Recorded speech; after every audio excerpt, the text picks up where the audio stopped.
Hello friends, आज के इस वीडियो में आप सबको बताने वाली हूँ सम एग्ज़ाम हॉल टिप्स। मैं चाहती हूँ जो मैंने गलती करी आप वो गलती ना करें। तो सबसे पहले अगर मैं बात करूँ तो जब आप एग्ज़ाम देने जाएं यूजीसी नेट का, तो अगर कोशिश करें तो स्टार्ट करें पेपर 2 से अटेम्प्ट करना। तो पेपर 2 सबका स्ट्रॉन्ग होता है, उनका उन्हीं के सब्जेक्ट वाला रहता है। तो जब एग्ज़ाम देने जाएं तो सबसे पहले पेपर 2 के क्वेश्चंस आपको सॉल्व कर लेने हैं, जिससे आपका कॉन्फिडेंस थोड़ा बढ़ जाएगा, क्योंकि उसमें हमको मैक्सिमम क्वेश्चंस आते रहते हैं। ठीक।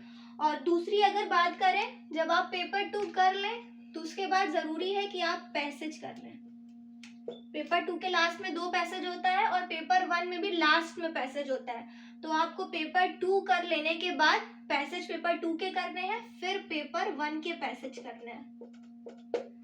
तो पैसेज इंपॉर्टेंट रहता है, उसको ज़रूर एकदम अच्छे से ध्यान से शुरू में पहले कर लें, इससे अच्छे खासे नंबर सबको मिल जाते हैं। फिर जब पैसेज कर लें तब उसके बाद आप जाएं पेपर 1 में और पेपर 1 को सॉल्व करें। डीआई वाला पार्ट नहीं सॉल्व करना है, डीआई के बाद वाले जो क्वेश्चंस रहते हैं 1 लाइनर वाले मेनली, उसको पहले पूरा सॉल्व कर लेना है, फिर लास्ट में हमें डीआई सॉल्व करना है।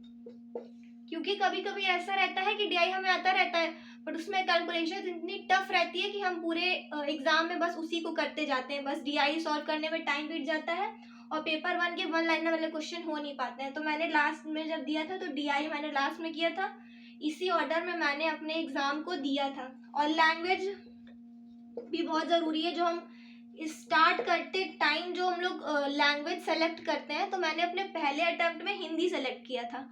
तो जब हिंदी सेलेक्ट किया था तो उसमें काफ़ी टफ हिंदी आ रहा था, लैंग्वेज मुझे ज़्यादा समझ नहीं थी, तो मुझे हर क्वेश्चन में बार बार उसको ट्रांसलेट करना पड़ रहा था इंग्लिश में।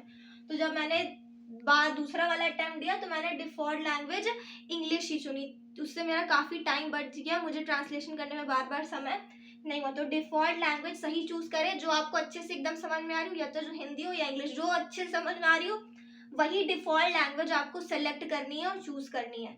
और बाकी ये मेरा था पैटर्न, आपका अलग पैटर्न हो सकता है, आप अपनी सुविधा अनुसार जैसे चाहें पैटर्न कर सकते हैं अपने पेपर को सॉल्व करने के लिए, जैसा आपको ठीक लगे। अगर आपको ये वीडियो पसंद आया हो, आपके लिए यूजफुल हो, तो इसे लाइक कीजिए, शेयर कीजिए, सब्सक्राइब करिए और कमेंट करिए। Thank you.